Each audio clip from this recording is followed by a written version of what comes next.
Vous écoutez Le Trèfle, le podcast francophone des Boston Celtics. Anything's possible. Anything's possible.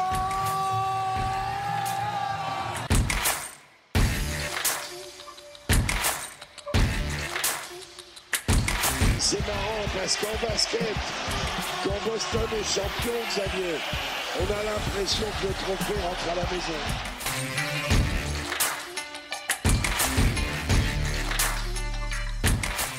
Bonjour à toutes et à tous et bienvenue dans ce nouvel épisode du Trèfle, Titouan pour vous accompagner.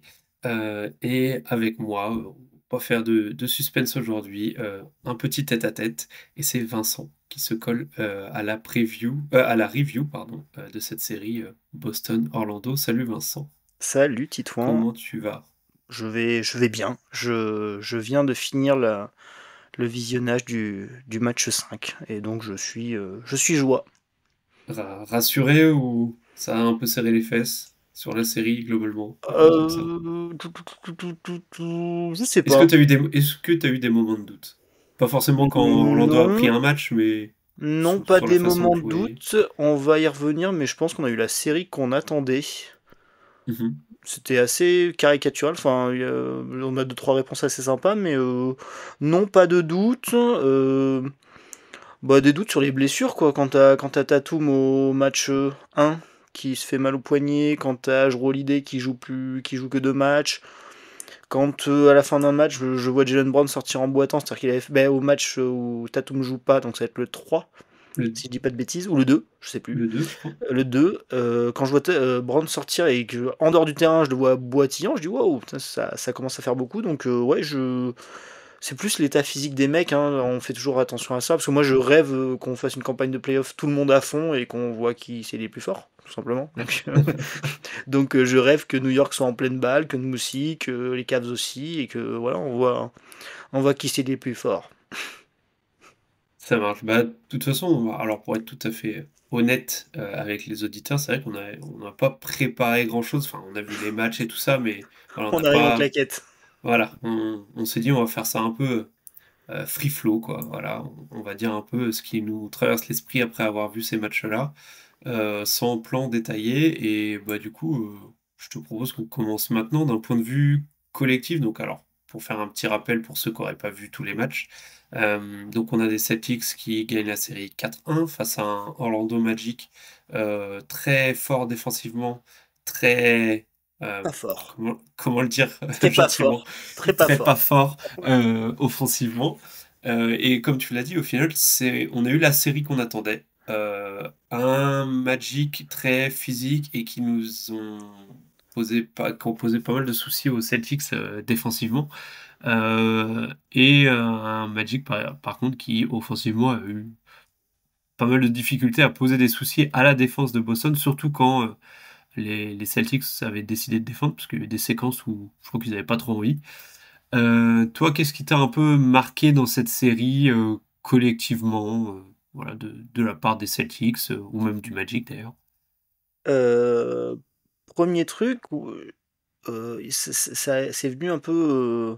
Ce matin, tu m'as partagé une espèce de stat qui disait que Boston avait une attaque aussi efficace en points par tir ou points par possession qu'Oklahoma. C'était un truc, donc voilà, j'étais de mauvaise humeur ce matin, donc je t'ai contredit parce que j'avais pas envie de dire oui.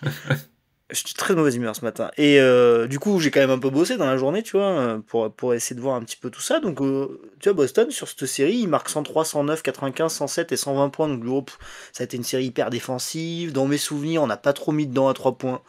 C'est un peu, tu vois, un peu la sensation que j'ai eue au fur et à mesure des matchs, tu vois. Bon, mis à part le dernier match, là, où c'est bien tombé dedans, mais j'avais ce côté, voilà. Et puis, du coup, je vais voir les ratings sur ce premier tour de playoff. Et en fait, offensive rating de Boston, 117.4. Donc faut savoir que le meilleur de l'année, là, cette année, c'était 120 et des quelques des Cavs. Donc en fait, on a un super offensive rating, on a été excellent en attaque, au niveau des chiffres en tout cas. Et du coup, en fait, ce qui s'est passé, pourquoi il y a eu si peu de points, c'est qu'en fait, les matchs, ils se sont joués sur une pace hyper lente, c'est-à-dire que c'est une pace environ à 90, pendant que tu es plutôt à 99-100 en saison régulière. Donc très clairement, en fait, quand on mettait plus de 100 points avec une pace de 90, on avait une excellente attaque. Donc c'est un peu le truc qui m'a... C'est pas au visionnage que ça m'a marqué, parce que pour moi, pour le coup, je me disais, ouais, c'est une série hyper défensive et tout et tout. Et ben en fait, non, l'attaque de Boston a bien roulé. Elle a bien roulé sur une des meilleures défenses de NBA. Donc ça, c'est super, super intéressant, parce que c'est quand même des questions que vous étiez posées dans la preview avec Azad, où vous aviez constaté que dans les matchs en saison régulière, Orlando embêtait Boston et forçait Boston à faire des choses qu'ils ne sont pas habitués à faire en temps normal. C'est-à-dire que normalement, Boston, ils prennent un tir sur deux à 3 points. Cette année, c'était 50% des tirs qui sont pris sont à 3 points. Et vous aviez constaté, et vous l'aviez dit en preview, que contre les matchs contre Orlando, on prenait beaucoup moins de tirs à 3 points. Ça a été le cas encore sur ces 5 matchs, où très clairement Boston a pris de moins en moins de tirs à 3 points au fur et à mesure que la série avançait. Mais là où on a une super réponse de l'effectif et du coaching staff, c'est qu'on a su aller marquer des points ailleurs de manière hyper efficace. Proche du panier, on y a été, on a regardé tout à l'heure ensemble, à peu près comme d'habitude. Par contre, on a été hyper efficace, et surtout on a pris énormément de lancers francs. Alors cette défense d'Orlando, tu l'as dit, elle est hyper forte, hyper physique. Par contre, elle a fait beaucoup de fautes. Et on a eu des scores de fréquence sur la ligne des lancers francs complètement anormaux pour nous. Donc ça fait quand même plaisir. Et en fait, moi, je suis super content de ce point de vue, d'un point de vue collectif. Ma plus grosse réussite, c'est ok, Orlando, vous nous amenez dans quelque chose qu'on ne fait pas d'habitude, c'est-à-dire attaquer un peu plus le panier, euh, aller physiquement fort, chercher des lancers francs. Ben on va répondre, et on sait le faire. Et on n'est pas obligé de prendre 43 points par match et être dépendant de notre réussite pour vous battre et pour avoir un super offensive rating. Donc voilà, ça c'est la grosse réponse. Vous en aviez parlé dans la preview, c'était un truc important, savoir comment on allait répondre à ce type de défense qui allait nous proposer voilà, des schémas un peu embêtants pour nous. Et je trouve que la réponse, elle est de très haut niveau, malgré des absences, voilà, de Holiday sur toute la fin de série. Malgré une adresse de Porzingis pas terrible, malgré un match loupé de Tatum, on a une vraie réponse collective. Et de ce point de vue, je trouve que ça assoit encore un peu plus, notamment Mazzulla et son coaching staff, et il a un super matériel, parmi des coachs quand même de très très proche de l'ultra élite, parce que l'année dernière, je disais tout le temps, je suis prêt à accueillir toutes les grosses attaques, mais j'ai très peur des grosses défenses. Bon, or on n'avait pas joué de grosses défenses, notamment sur la ligne extérieure. Même en finale contre Dallas, c'était pas assez costaud pour nous embêter. Là, on a eu une grosse défense, on a répondu. Voilà, de premier abord, je pensais qu'on galérait, et en fait, on galérait pas tant que ça. Voilà, un petit peu collectivement, ma pensée. Ouais, c'est vrai qu'en plus, tu parlais de Mazzulla, on parle souvent des joueurs et très peu du coach. Ça me fait penser à un tweet d'Azad ce matin, où il a tweeté une vidéo où en fait il est en conférence de presse et il demande, parce que oui, Azad peut se permettre de poser des questions à Joe Mazzulla, il est à ce niveau dans les insiders, et du coup lui demande pourquoi. Ils ont joué un moment, Boston, je crois que c'est dans le troisième quart-temps, ils jouent 3 fois de suite le même enclenchement, on va dire. Euh, et en fait, Mazzulla répond qu'il veut voir, en gros, comment réagit les équipes en face quand tu joues plusieurs fois le même enclenchement, qui s'adaptent, et surtout comment les joueurs des Celtics sont capables de réagir et de se dire, ok, la défense s'est adaptée comme ça, quelles sont les autres solutions, entre guillemets. Et ça, je trouve ça super intéressant, parce que du coup, ça montre que Mazzulla, il s'est servi aussi de cette série pour, oui, pour travailler, en fait, tout simplement, parce que, bah oui, en fait, on le savait que les Celtics étaient supérieurs au Magic. Je pense qu'il y avait très peu de personnes qui mettaient un autre résultat qu'un 4-0 ou un 4-1. Euh, et au final, c'est intéressant de voir que, comme tu l'as dit, les Celtics, malgré le fait qu'ils aient dû jouer un basket un peu différent de ceux dont ils ont l'habitude, bah au final, ça leur a quand même permis de bosser et ouais, de jouer un autre basket et de montrer qu'ils peuvent gagner sans forcément prendre un shoot sur 2 à 3 points. Donc ça, moi, je trouve que c'est très rassurant pour la suite. Euh, Parce que ça a été une grosse critique des Celtics, même de notre part, hein, sur ces dernières saisons, ok, c'est bien, quand vous prenez beaucoup de 3 points et quand ils tombent dedans, on est inarrêtable, mais qu'est-ce qui se passe le jour où vous mettez pas dedans, en fait? Et d'ailleurs, l'année dernière, les matchs où ils mettaient pas dedans, très souvent, c'était des défaites ou c'était des matchs très compliqués. Et donc là, c'est bien de voir que non seulement on n'a pas pris beaucoup de 3 points, mais en plus, on les a mis à une bonne réussite, mais plutôt de manière assez streaky en fait. Et je trouve que le dernier match est un très bon exemple, où en fait en première mi-temps on en met littéralement zéro, et en Ouais. fait le troisième quart-temps tout tombe dedans, et bah là le match était plié quoi. Donc oui, je pense que le résumé de cette série pour les Celtics côté attaque, c'est euh, on a vu que malgré les absences, les Celtics étaient capables de gagner des matchs de playoff contre une grosse défense, contre une très grosse défense, et ce en jouant un basket un peu différent de ceux dont ils ont l'habitude. Est-ce que sur la défense, tu as quelque chose, toi, à dire en particulier? Moi, le seul truc que je voudrais relever, c'est que finalement, je trouve que pour le coup, défensivement, on n'est pas trop sorti de ce qu'on savait faire d'habitude. C'est-à-dire que Mazzulla est plutôt resté sur le on leur laisse les mi-distances et les shoots à 3 points qui sont pas dans le corner, en gros.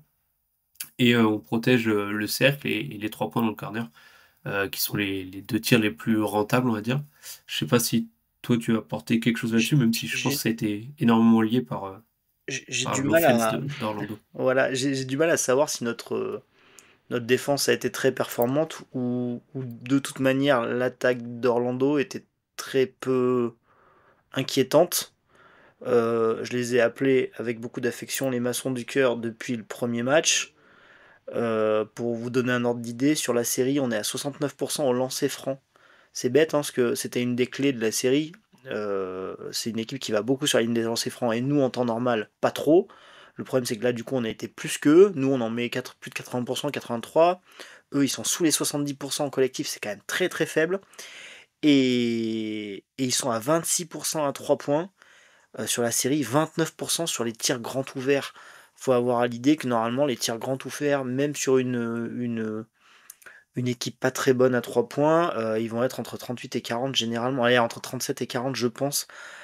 On avait vraiment une attaque d'Orlando trop limitée. Elle s'est contentée essentiellement d'attaquer, faire un peu du mismatch hunting aussi dès qu'on avait Pritchard sur le terrain par l'intermédiaire de Wagner et Banchero, mais ça s'est pas trop mal passé pour l'ami Peyton Pritchard. Et en plus, du coup, vu qu'il y a très peu de shooters, c'est très facile de venir aider quand eux, ils vont aller isoler notre plus petit joueur. Donc vraiment, c'était pas... Je pense que je me concentre surtout sur notre attaque qui a été performante malgré la grosse défense d'Orlando. Notre défense, bon, de toute façon, je lui fais confiance à notre défense, mais franchement, pas assez d'armes en face pour juger de la qualité de notre défense. Franchement, 29% sur les tirs grands ouverts à 3 points, c'est-à-dire que moi, là, je ressors de la série, je me dis, il y a beaucoup de mecs qui sont des non-shooters totaux dans cette équipe, quoi, vraiment. Et l'ami Banquero a mis dedans, lui, par contre. Hein, donc, vraiment c'était assez cata au niveau de l'attaque. Et on a Ouais. bien vu dans le dernier match, quand il est sorti pour 5 fautes, le troisième carton d'Orlando, donc sans Banchero, il fait 2 fautes très rapidement, 3 fautes même. En fait, il a 2 fautes et il fait une faute offensive et Jalen Brown va provoquer en 1 contre 1 2 fautes quasiment sur des possessions successives. Il joue 8 ou 9 minutes d'affilée sans lui en troisième carton. Il met 13 points. Pour la rigolade, je me demande s'ils mettent un jump shot dans le reste de ce carton, c'est que des dunks ou des lay-ups. Mais vraiment, ils mettent pas un tir, voilà, un jump shot. C'était assez dramatique. Donc voilà, rien de plus à dire sur notre défense. De toute façon, il y avait enfin, même quand on regarde les matchs, il y a qu'à voir à quel point on les Hmm. laissait complètement shooter à 3 points.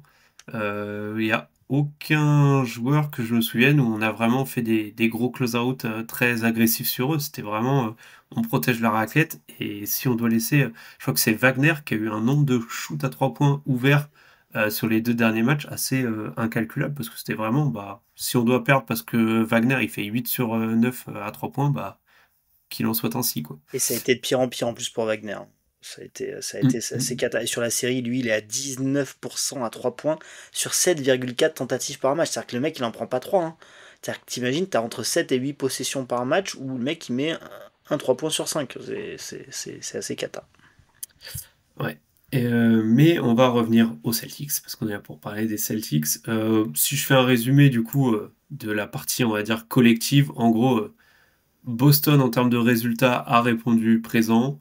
Globalement, une très bonne attaque, une très bonne défense, bien aidée par l'offense assez pauvre en face. Finalement, petite question, excuse-moi, je te coupe. T'es convaincu de la manière? Bon, le 4-1, on avait tous dit 4-0, 4-1, 4-2, je m'en fous finalement, voilà, le repos, tout ça. Mais la manière, du coup, moi je pense que la manière elle est convaincante. Tu vois. Ouais, en fait, je trouve que le visuel était pas très beau, parce que je trouve que c'était pas des matchs très beaux à voir.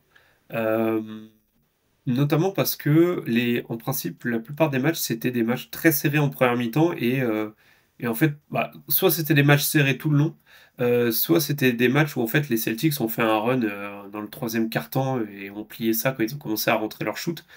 Euh, je trouve que ça, offensivement, c'était parfois très statique côté Boston, Ouais. que ça faisait peu de passes et en fait, vu que c'est un jeu qu'on n'a pas l'habitude de voir à Boston, c'est-à-dire aller chercher beaucoup de lancers francs, provoquer beaucoup de fautes et prendre très peu de tirs à 3 points, très peu de circulation de balles. C'est un jeu qui est assez saccadé et du coup c'est pas très beau à voir et le rendu je trouve est un peu ça fait un peu brouillon je Ouais, trouve. mais ça, tu vois, moi je m'y attendais un peu que ça soit une série moche parce que t'avais des grosses défenses, t'avais Mhm. des athlètes, des corps. Tu vois, je veux dire, nous qui passons beaucoup de temps quand même à chercher le joueur, le défenseur faible à attaquer, je me faisais la réflexion tout à l'heure, en première mi-temps sur le match 5, en fait c'est KCP qu'on attaque le plus. Ouais, ouais. Bah, il est quand même réputé pour être un très bon défenseur, mais alors du coup, et par contre on l'attaque avec Porzingis, avec Tatum, avec Brown, donc en fait t'as des profils différents, mais au final t'avais pas vraiment de cible évidente.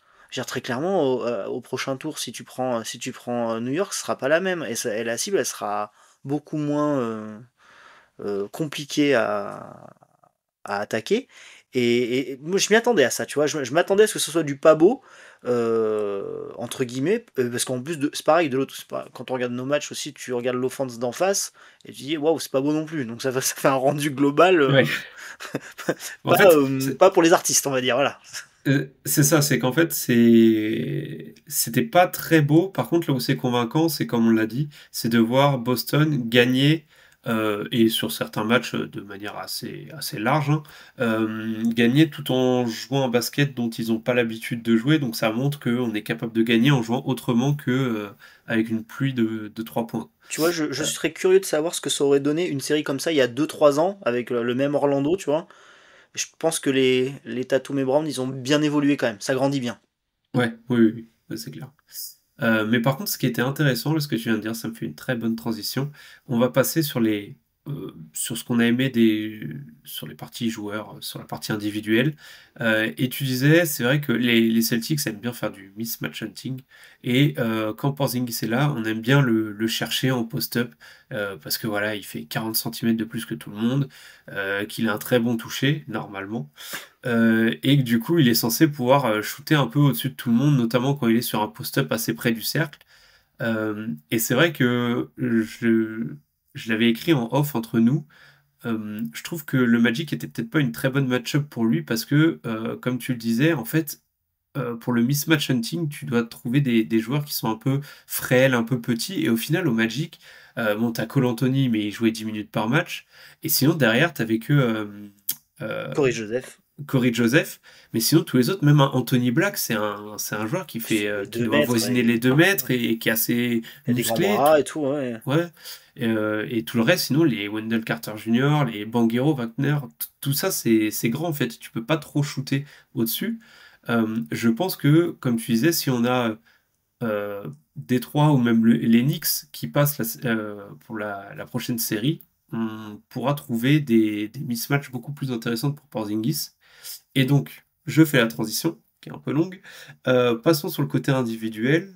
Est-ce que toi, il y a un joueur dont tu voudrais parler, particulier, ou voilà, on va en Mm. parler de plusieurs. Est-ce qu'il y a un joueur. Est-ce qu'on fait le cas Porzingis tout de suite? Eh ben tiens, allez, let's go. Donc, Tu l'as bien dit, tu l'as bien dit. On a trouvé des positions, par contre il a perdu ses mains sur cette série, hein. Le fameux toucher ouais, de balle, ouais. waouh, c'était complicado, hein. Il a un bon match sur la série, hein, quand il s'ouvre le quand Bitadze lui ouvre je sais pas, le Le front. front. C'était quoi dans le match 2 ça? Après ça a été compliqué, ça a été compliqué. Alors après, si on fait une évaluation un peu individuelle de Porzingis, compliqué offensivement, très clairement, je pense que c'est le joueur le plus déceptif offensivement et d'assez loin. Par contre, grosse protection du panier, défensivement assez intéressant. Je sais pas il avait l'air 100% physiquement, mais en mobilité, je suis pas convaincu absolument. Mais par contre, dès qu'il est proche du panier, bah là, il a fait jouer. Il saute pas trop sur les feintes, il protège bien le panier, il détourne des lay-ups. De ce point de vue, il a fait le boulot. Voilà. Mais c'est vrai que on espère qu'il retrouve ses mains sans toucher. Bon, il y a eu des stats qui sont sortis, il avait quasiment pas mis un 3 points de la série, il a dû en mettre un ou deux. Et même tu vois sur le dernier match où ça se passe bien et tout, à un moment il a une position et un shoot au-dessus de Corey Joseph. Waouh, c'est raté et puis c'est pas in and out, pas de chance, pas de réussite. Non, non, c'est pas beau. Pareil, à un moment il a un petit truc à 45. Normalement il a joué avec la planche. Ouais, il a pas touché l'arceau, hein. Ça fait bizarre. Ça fait bizarre. Ouais. Bah, ouais, pour aller dans ton sens, globalement, on est d'accord. Je trouve que défensivement, moi, j'ai bien aimé, surtout que il y a eu beaucoup, alors forcément, ça, c'est des trucs qui se voient pas trop dans les stats, mais beaucoup pas forcément de blocs, mais de dissuasion. Ouais.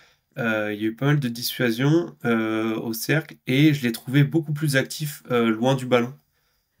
Pour gêner un peu les lignes de passe, les transmissions, j'ai trouvé beaucoup plus actif avec les bras que d'habitude.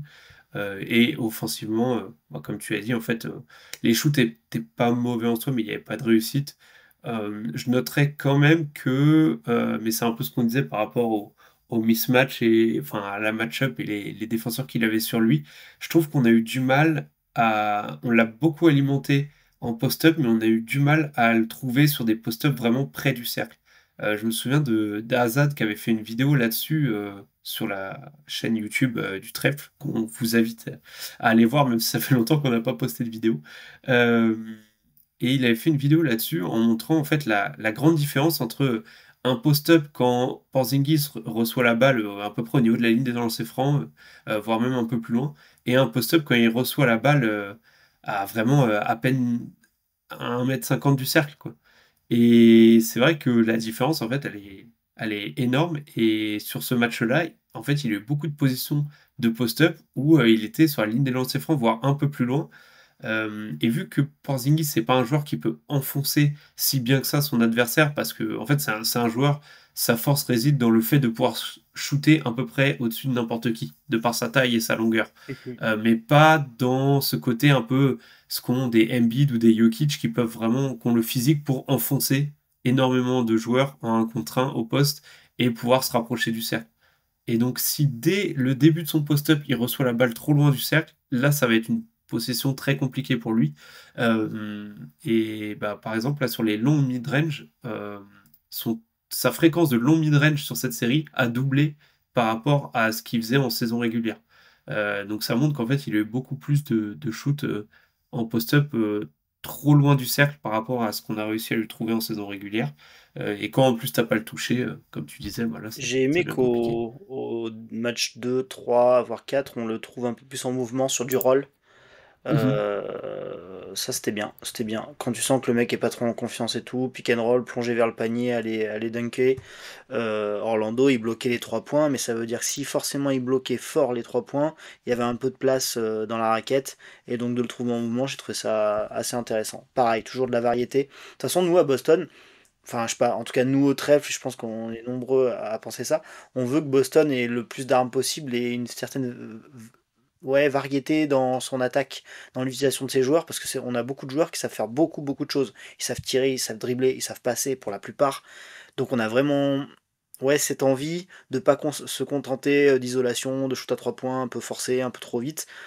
Plus on a des mecs mis en mouvement, mis en rythme, avec leur talent, généralement ça peut vraiment rouler sur l'adversaire, et ça on aime beaucoup. Et je trouve que vraiment, c'est là où on en revient encore à cette variété d'attaques et cette attaque qui a été efficace. C'est très plaisant. C'est très plaisant de voir que, en tout cas, si t'as un mec qui est pas trop en phase avec son tir, par exemple, on va essayer de lui trouver des situations pour se remettre dedans. Je trouve ça vraiment, vraiment hyper intéressant. Yes. Est-ce que tu veux passer à un autre Je joueur? fais une phrase, Al Horford, mode playoff, j'aime beaucoup. Il tient la baraque. Quand Porzingis est sorti, il avait des problèmes de faute. Je me rappelle plus le match, tu vois, j'ai des problèmes au match 4 peut-être. On peut compter sur un super Horford avec du gros minutage. On est content de l'avoir reposé un petit peu en saison régulière. Toujours aussi important, ce profil d'Al Horford. Je sais pas s'il a rentré ses 3 points dans cette série, mais c'est pas très grave de toute manière. Euh, alors Ford mode playoff, RAS, on aime beaucoup. Plutôt d'accord. Je trouve qu'il c'est comme le bon vin. Il s'améliore en vieillissant. En tout cas, en tout cas, on nous promet tous les ans que c'est la fin. Et là, C'est nous, vrai. on est en train de renégocier son contrat en direct nous-mêmes, quoi. C'est magnifique.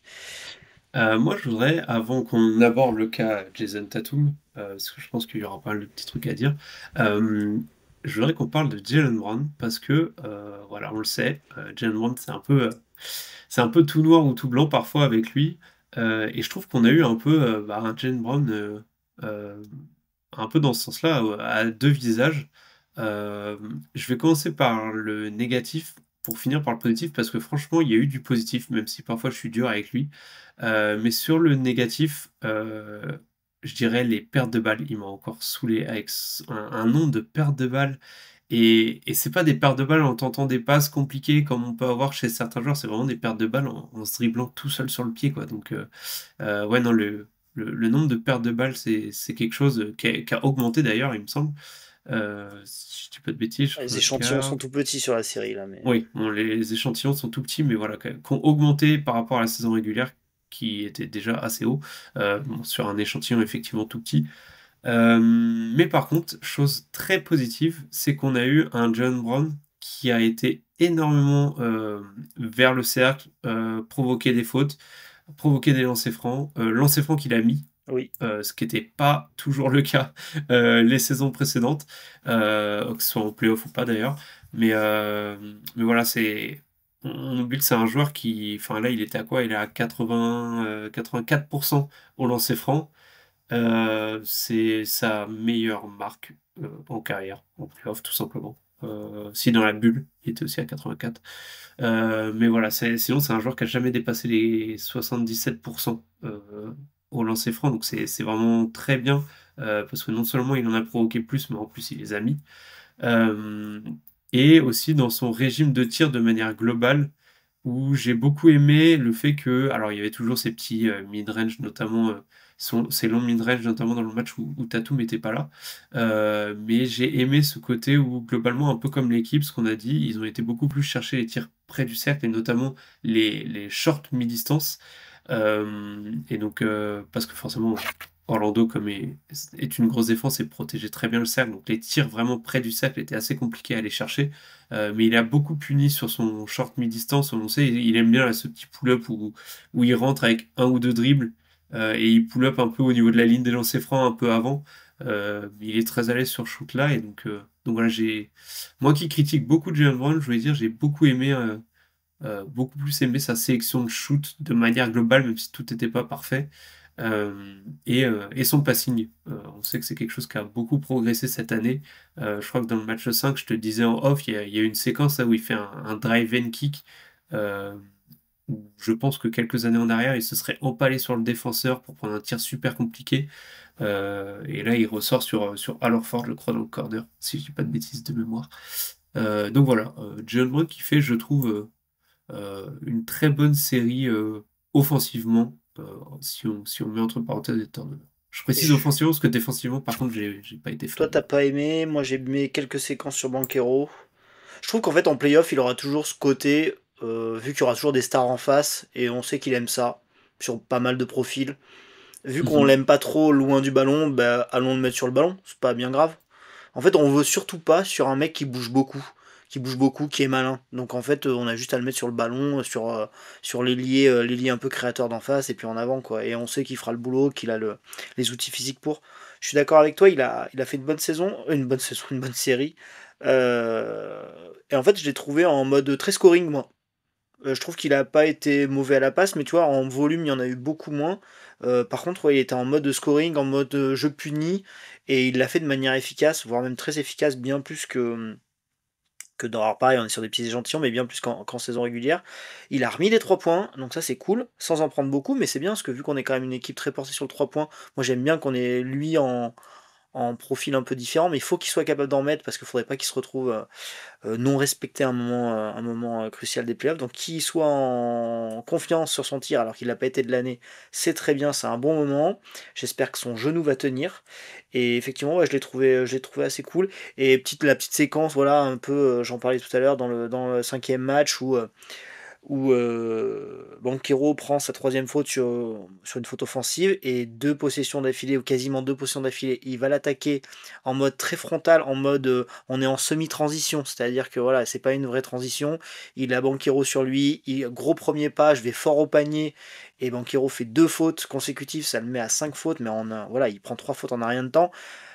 Ouais, ça fait très plaisir, c'est vraiment ce Jaylen Brown qu'on a envie de voir, hyper incisif, avec très peu de dribble, il y a très peu de gris-gris, je pars sur ma droite, oui j'ai pas de main gauche, j'ai beaucoup d'espace, j'opère dans une grosse partie de terrain, il n'y a pas d'autres défenseurs, et ben je vais jouer physiquement, et je suis tellement intense dans ce drive-là, dans ces 2-3 pas-là, que Banchero, soit il me laisse marquer, soit il fait la faute, et ça c'est vraiment la version de Jaylen Brown qu'on a envie de voir, parce que quand tu dis il se dribble sur le pied, il trop de pertes de balles, c'est qu'en fait c'est quand il dribble trop en fait. Alors que quand il est juste voilà hyper incisif, slasher, finisseur, bah on l'adore. C'est comme ça qu'on le veut utiliser.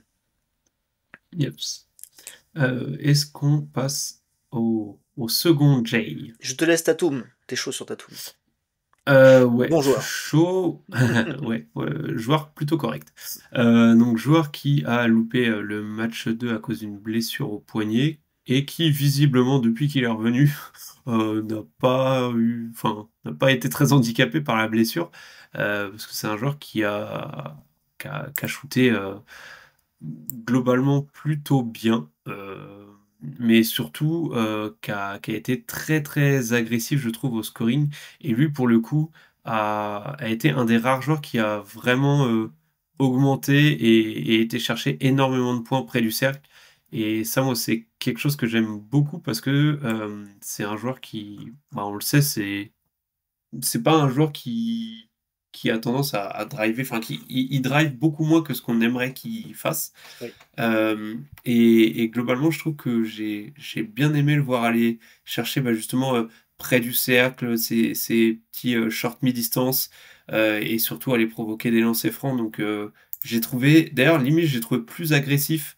Dans le sens positif du terme, de vraiment aller chercher la faute, faire tomber les lancers francs, à son retour que lors du premier match. Complètement. Donc je sais pas s'il y avait vraiment le côté un peu psychologique, on va dire, où c'est ok, vous voulez me blesser, vous voulez la jouer physique, je vais vous montrer.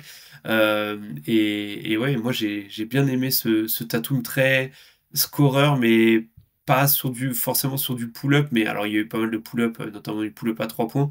Il y a, je crois aussi, c'est le match 4, si je dis pas de bêtises, où en fait on survit dans le match grâce à un Tatum qui rend des fade-away et des pull-up. C'est pas le genre de shoot qu'on aime le voir prendre parce que c'est des shoots qui théoriquement sont pas rentables, mais ouais, il mettait tout. C'était assez beau à voir. Mais ouais, j'ai bien aimé globalement le Tatum très, très scoreur, très agressif, qui va chercher beaucoup de lancers francs. Donc voilà. Et qui en plus les a mis, parce que c'est vrai que lui aussi sur sa dernière saison avait une tendance à en lâcher pas mal par-ci par-là. Et il a été monstrueux. Il a quasiment tout mis. Ouais, donc, et pour revenir au match 4, on est à l'extérieur, faut le prendre, on a perdu le 3, et il est très très fort.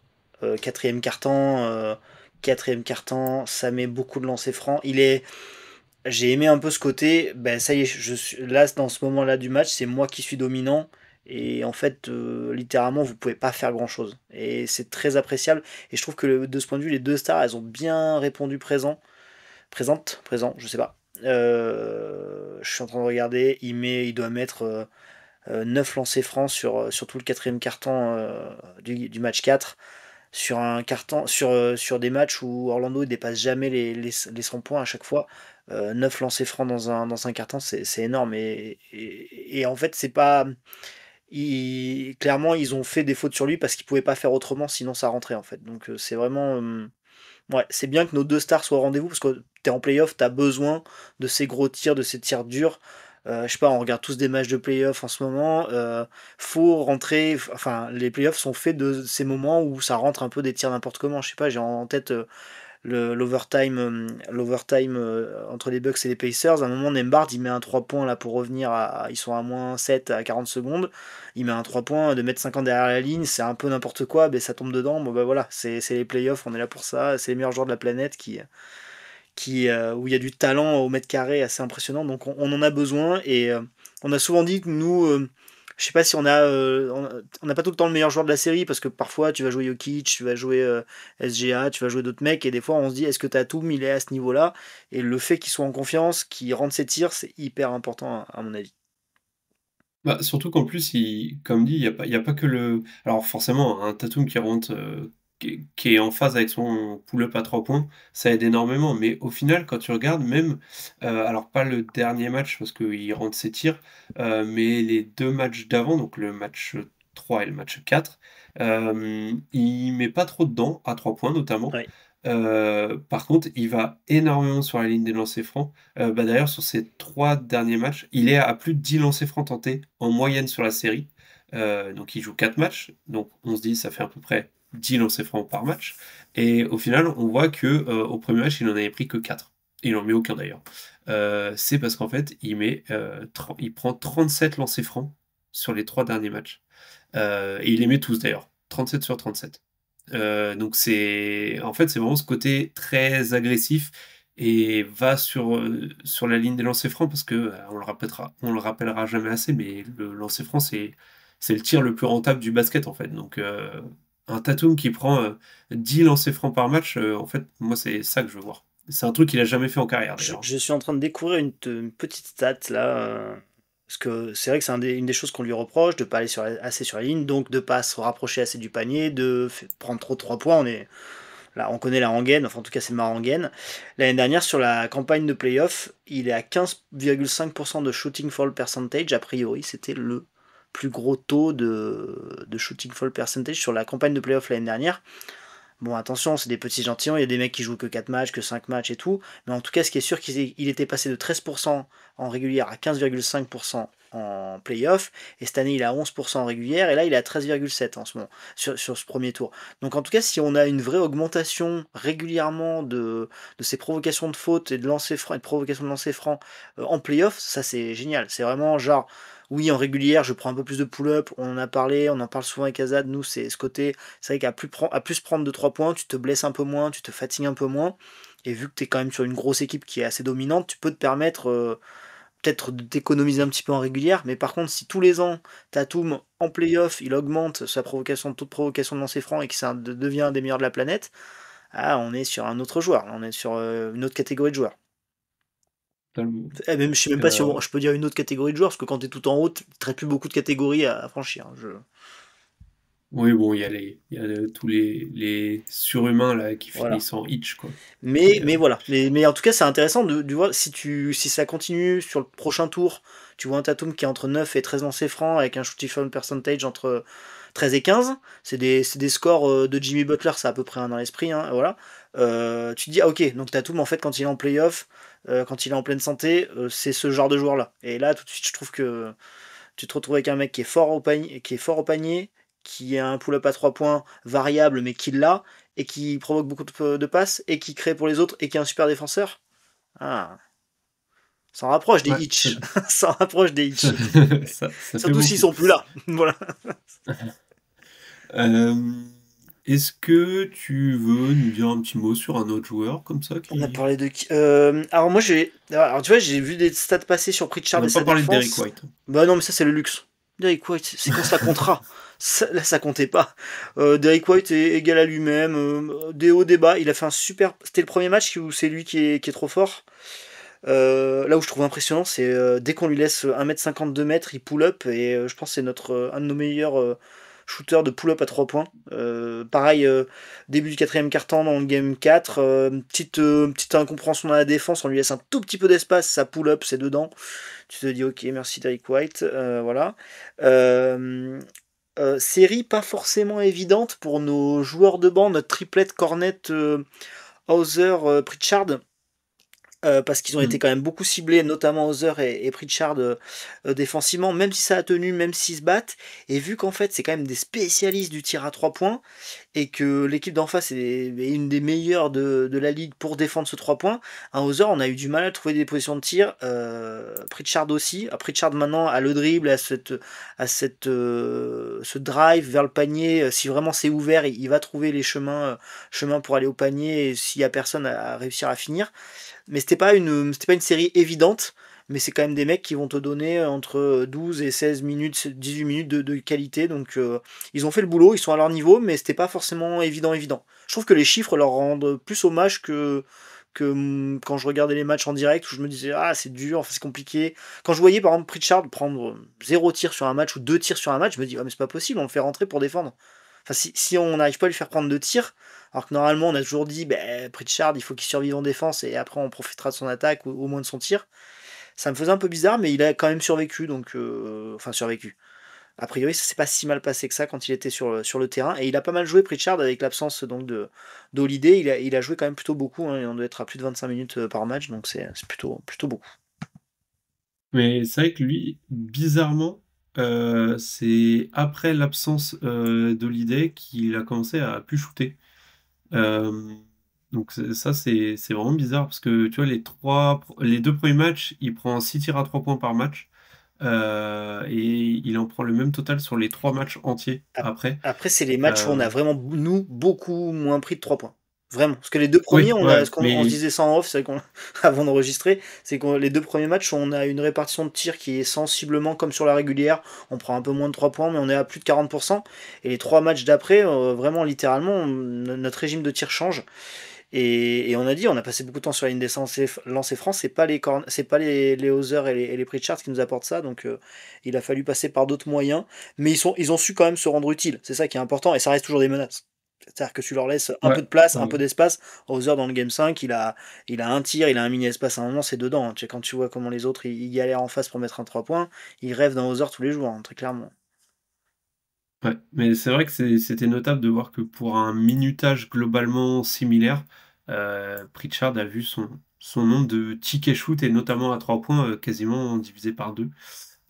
Donc ouais. Mais effectivement, je pense que c'était pas forcément une super match-up pour lui non plus, cette défense d'Orlando. Je pense qu'on a fait un bon petit tour. Juste on a la review, on espère que c'est les ischios de Jrue Holiday, là du coup ils l'ont pas fait. Je pense qu'ils ont pris des précautions. J'espère que les petits jours de repos supplémentaires que les Pistons nous accordent entre guillemets en gagnant un match vont faire qu'il va revenir directement pour la série la série suivante d'ailleurs, peu importe contre qui, parce qu'il avait fait un bon début de série. En plus, Jrue Holiday, je trouvais vraiment intéressant défensivement, dans toujours ses coupes, son placement sur le terrain. Donc on espère qu'il revienne en pleine santé. Et je pense que du coup ils prennent le temps là, donc c'est plutôt bon signe. Ouais. Donc on espère que les Pistons vont gagner le prochain match pour nous accorder encore plus de temps. Ça serait pas mal. Après le problème c'est qu'on attaquera tard, donc ça va enchaîner beaucoup, donc je sais pas ce qui est le mieux à faire, mais bon. Oh, je pense qu'il s'entraînerait. Je pense pas qu'il perdrait tant de rythme que ça sur 2 jours. Non, c'est vrai. Bon, on a fait un bon petit tour. Merci Vincent.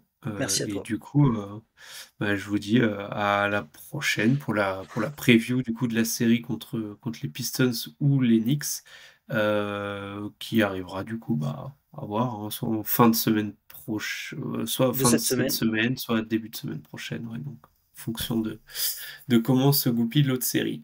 Donc merci à vous, et comme d'hab, c'est vrai qu'on le dit jamais, mais n'hésitez pas à nous suivre, à nous donner votre avis, à liker, retweeter, voilà ça, de nous donner un peu de force, et on vous souhaite de bons playoffs, et je vous dis à la prochaine. Ciao. Salut.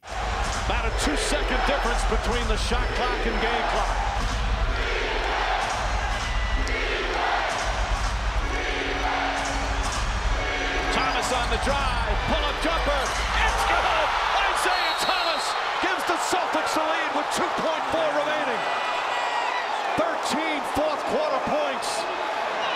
And Atlanta calls their final timeout. So many big shots for both teams, Jeff, down the stretch.